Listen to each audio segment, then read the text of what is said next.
Les éditions de La Loupe, spécialistes des livres en gros caractères, vous apportent un confort de lecture avec une sélection rigoureuse parmi les nouveautés littéraires. Romans, témoignages, essais, aventures. Le fonds éditorial compte plus de 700 titres. Renseignements et informations au 04 78 47 27 02 et sur internet éditionsdelaloupe.com. Les éditions de La Loupe vous proposent l'émission Nous avons lu pour vous. Chers lecteurs, bonjour. Sibylle, bonjour. Bonjour. Nous allons vous présenter 4 livres. Alors, Lorraine Fouché, Couleur champagne, Victoria Mass, L'orpheline du temple, Absolution d'Alice McDermott, 1001 roses sauvages de Ferial Ali Gohar. Sibylle. Merci Sylvie. Lorraine Fouché a été pendant 15 ans urgentiste avant de se consacrer à l'écriture. Ses livres parlent de Bretagne, le plus souvent de l'île de Groix, son ancrage, caillou posé au milieu de l'océan au large de l'Orient, de famille, de secrets, d'espoir, d'amitié, de pardon, et toujours du bonheur à portée de main. Couleur champagne, réédité en poche chez Pocket en août 22, n'est pas le style habituel de l'auteur, puisqu'il se passe à Épernay, dans le monde du champagne, bien loin de l'océan. Dans un avant-propos, Lorraine Fouché explique qu'elle est romancière et non historienne. Si son roman retranscrit fidèlement la vie de son arrière-arrière-grand-père Eugène Mercier, donc le fondateur de la maison de champagne Mercier, pour les besoins de l'intrigue de son roman, elle a créé de toutes pièces le journal intime de celui-ci, ses amis d'enfance, certains de ses héritiers et les crimes du passé. Lorsque le roman débute, nous sommes en 1851. C'est le dernier jour de l'école pour Eugène Mercier et Antonin Lucas. Âgés de 13 ans, ils sont tous deux issus de milieux modestes et sont en âge de travailler.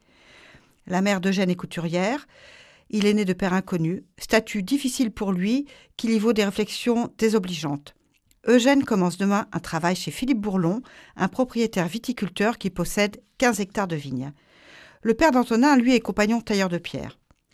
Le troisième comparse de ce trio inséparable, Paul Ordon, est d'un milieu plus fortuné. Son père est un gros négociant, propriétaire du champagne Ordon. Il continuera ses études au collège de Reims. Malheureusement, ce jour-là est aussi celui du décès d'Antonin. Lorsque 3 ans plus tard, le père de Paul Ordon, un homme brutal, est retrouvé mort dans son bureau, le crâne fracassé devant son coffre-fort pillé, Paul est accusé par son frère Pierre d'avoir tué leur père. Pour lui, ce sera l'exil aux États-Unis chez un oncle. Eugène commence à ce moment-là l'écriture d'un journal intime.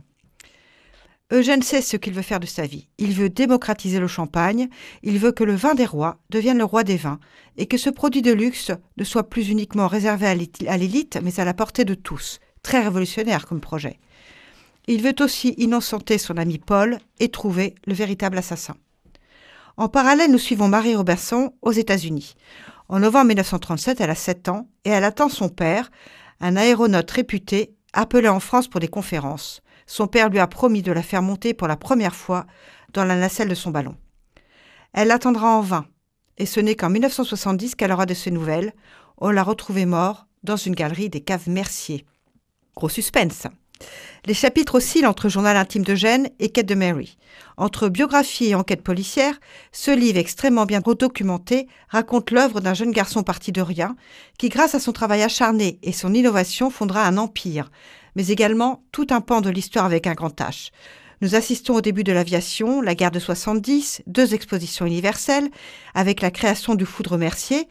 Ce foudre, c'est un fût de 200 000 bouteilles, pesant 20 000 kilos, permettant le plus grand assemblage de vin jamais réalisé à l'époque. Sacrée épopée pour le construire, puis l'apporter à Paris à l'exposition universelle. Il sera un gros concurrent de la Tour Eiffel. Le ballon Mercier, première pub géante dans le ciel de Paris, les balbutiements du cinéma, avec le tournage d'un film publicitaire sur le champagne Mercier, tourné par les frères Lumière, l'élaboration complexe du champagne et des galeries Mercier, la création des grands magasins, l'invention du téléphone, mais aussi l'art du vol en montgolfière et l'actualité de 1970 avec Apollo 13. Les 2 fils d'Eugène Mercier étant sourds, nous aborderons également les débuts de la langue des signes en tant que langue officielle. À l'aide d'un mélange très réussi entre réalité et fiction, très bel hommage à cet homme visionnaire qu'était l'aïeul de l'auteur. Petit plus, des photos d'époque émaillent le livre. À lire absolument, gros coup de cœur. Sylvie, je vous passe la parole.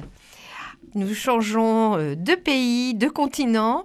Je vais vous présenter Absolution d'Alice McDermott, qui est une femme de lettres américaine.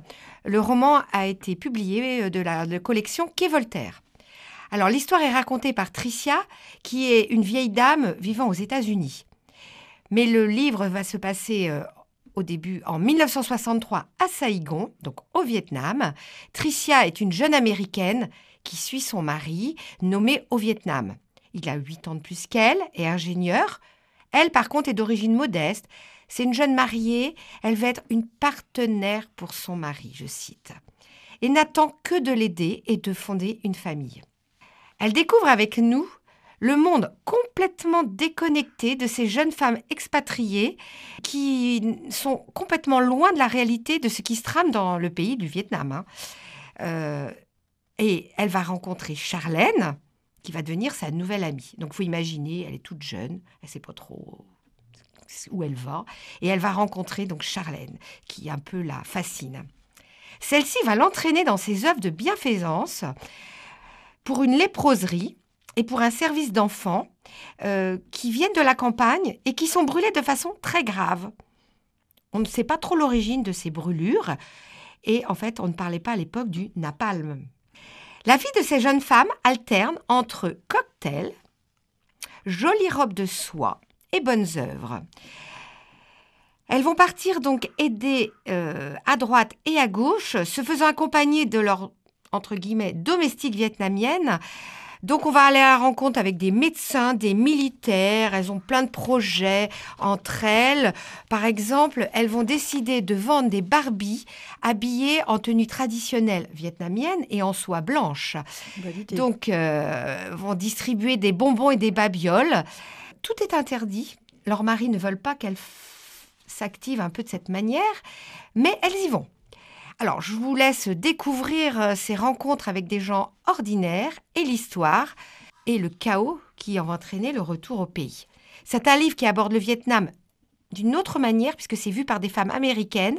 C'est original et intéressant. Merci Sylvie. Nous changeons de sujet. Victoria Mass est un écrivain français. Elle est la fille de la chanteuse Jeanne Masse. On lui doit Le Bal des Folles, adapté au cinéma par Mélanie Laurent, et Un miracle. Avec ce 3e roman, L'orpheline du Temple, sorti chez Albin Michel en mars 2025, Victoria Mass nous entraîne dans un roman épistolaire. Alors qu'elle pleure le décès de son père, Joseph Herbelin, maître horloger à La Roche-sur-Seine, Marie Herbelin reçoit d'une lointaine parente, Françoise, dont elle n'a jamais entendu parler, les lettres que son père envoyait à sa tante Céleste, tante qui, du fait de l'absence de parents, l'a élevée avec son époux Charles, oncle maternel de Joseph. Marie ne connaît rien du passé de son père. Ce qu'elle sait, elle le doit à ses courriers qu'elle vient de recevoir, courriers adressés à sa tante entre 1795 et 1820. Nous n'avons pas connaissance des réponses de la tante. Révolté contre l'oncle qui l'a élevé, le jeune homme a renié l'Église et le roi.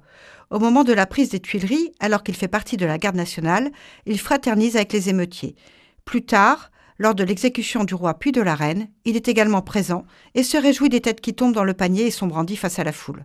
C'est donc tout naturellement que le comité de la commune propose à ce fervent révolutionnaire de rejoindre la surveillance du temple.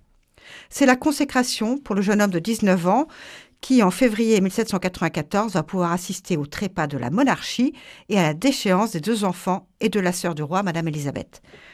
Par le biais de ces échanges épistolaires avec sa tante, nous comprenons dès le départ que le jeune homme n'est plus celui qui est entré dans la tour du temple. Les échanges commencent le 21 décembre 1795, alors que la princesse a quitté le temple après plus de 3 ans de détention. L'orpheline, c'est bien sûr Marie-Thérèse, la fille aînée de Louis XVI et Marie-Antoinette, seule survivante de l'hécatombe révolutionnaire.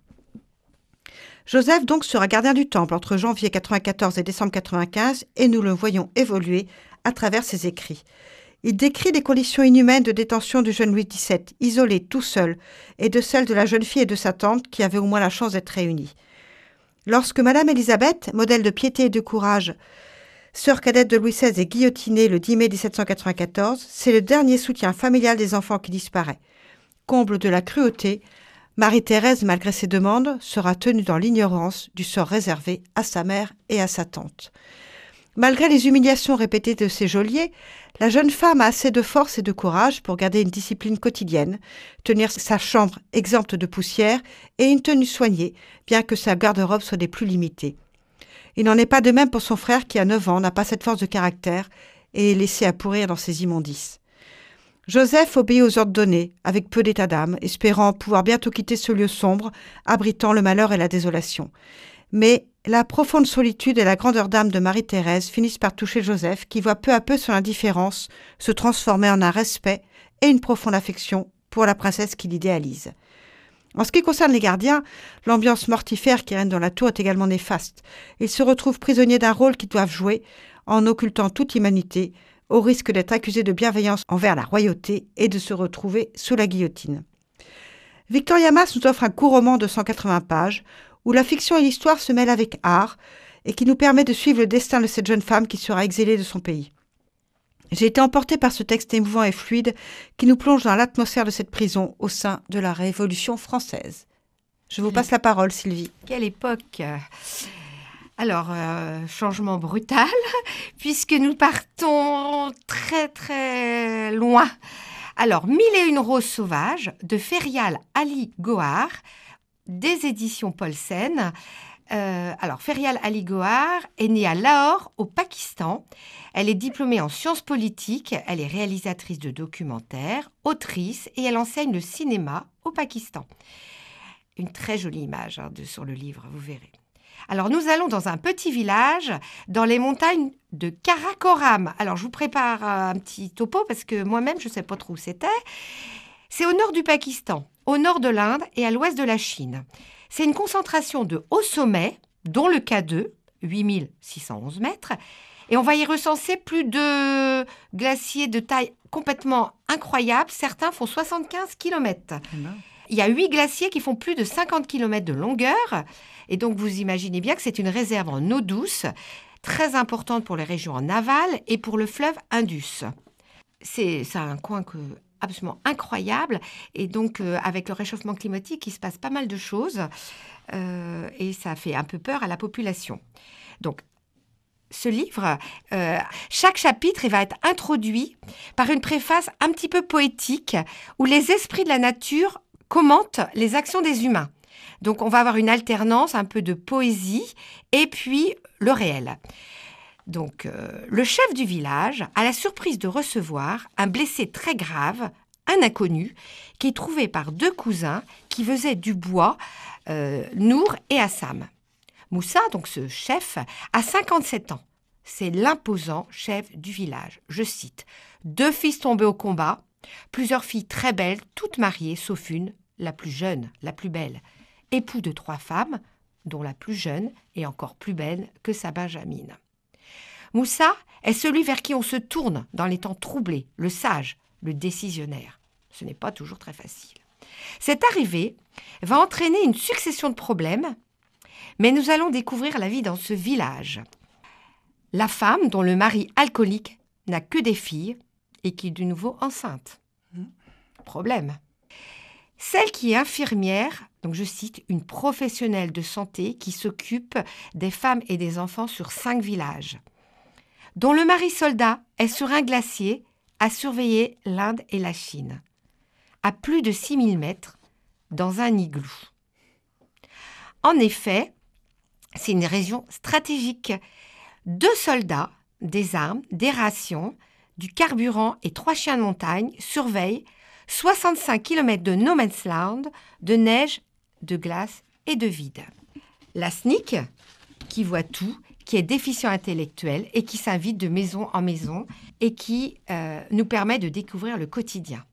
Alors nous allons vivre au rythme de ce village, faire connaissance avec les habitants, admirer la beauté de la nature, le combat pour le préserver et la lutte contre le quotidien. Je vous laisse découvrir ce livre. C'est impressionnant, c'est palpitant, une vie de Moyen-Âge quand même. Hein.